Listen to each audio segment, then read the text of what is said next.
पुण्यात सुद्धा पावसानं थैमान घातलेलं आहे। अनेक ठिकाणी रस्त्यांवर आता पाणी भरलेलं पाहायला मिळतंय। लोणावळ्यात पावसाची तुफान बॅटिंग 24 तासात 233 मिलीमीटर पावसाची नोंद झाली आहे। सखल भागात सुद्धा पाणी साचलंय, घरात पाणी शिरलेलं आहे। नागरिकांना मोठ्या अडचणींचा सामना करावा लागत आहे।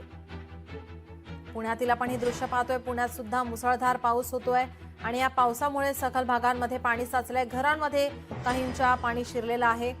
लोणावळ्यात पावसाची जोरदार बॅटिंग 24 तासात 233 मिलीमीटर पावसाची नोंद झाली आहे। घरामध्ये पाणी साचलेलं आहे, त्यामुळे घरातील काही साहित्य यामुळे खराब झाले।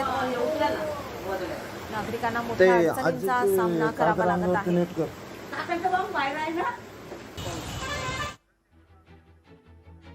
आपले प्रतिनिधी चंद्रशेखर भांगे आपल्यासोबत जोडलेले आहेत। तर चंद्रशेखर, पुण्यात सुद्धा जोरदार पाऊस होतोय। सखल भागांमध्ये सकाळपासून पाणी साचलेलं पाहायला मिळतंय, घरांमध्ये सुद्धा आता पाणी शिरलंय। नीलम, खरं तर आता शहरामध्ये पावसाचा जोर वाढलेला आपल्याला पाहायला दिसत आहे। खरं तर पुण्यातील शिवाजीनगर भागामध्ये सध्या मुसळधार पाऊस आपल्याला पाहायला मिळत आहे। त्याचबरोबर जिल्ह्यामध्ये जर आपण पाहिलं, लोणावळा आणि इंदापूर, दौंड, बारामती या तालुक्याला मोठ्या पावसाचा फटका सकाळपासून जो आहे तो बसलेला आहे। शहरातील रस्त्यावरती सध्या पाणी आल्यामुळं सगळे रस्ते जे आहेत मोठ्या प्रमाणात त्या ठिकाणी वाहतूक कोंडी होताना दिसत आहेत।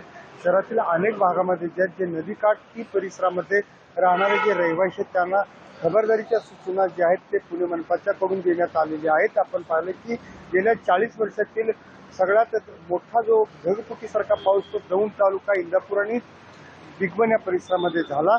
त्याची झळ आज आता शहरामध्ये आपल्याला पाहायला मिळत आहे। काही तास जो आहे तो सकाळच्या सुमारास हा पाऊस थांबला होता, परंतु आता दुपारच्या सत्रामध्ये शहरामध्ये पाऊस जोरात आपल्याला पाहायला मिळत आहे। शहरातील सर्वदूर परिसरामध्ये हा पाऊस सुरू आहे। या सगळ्या पावसामुळे जे आहेत ते वाहतूक कोंडी जी आहे ती सुद्धा आपल्याला दिसत आहेत। एसटी जी आहेत राज्यभरातून पुणे शहरातील पुणे स्टेशन, स्वारगेट आणि शिवाजीनगर भागामध्ये ज्या येणाऱ्या एसटी आहेत त्या एसटी सध्या उशिरा येताना आपल्याला दिसत आहेत। एकंदरीत शहरात आपल्याला जे आहेत पावसाचा जोर वाढलेला दिसत आहे। त्याचबरोबर आपल्याला हवामान विभागाने सुद्धा पुढील 4 ते 5 दिवस या स्वरूपाचा मुसळधार पाऊस राहणार असल्याची जी आहे ती सूचना दिलेली आहे। त्यामुळे खबरदारी असेल किंवा काम असेल तरच नागरिकांनी घराच्या बाहेर जावं असं आवाहन सुद्धा हवामान खात्याने केलेलं आहे। अपडेट आम्ही तुमच्याकडून घेतच राहू। तुर्तास धन्यवाद आपण दिलेल्या माहितीसाठी। लोकशाही मराठी ऐका, पहा, जागरूक रहा।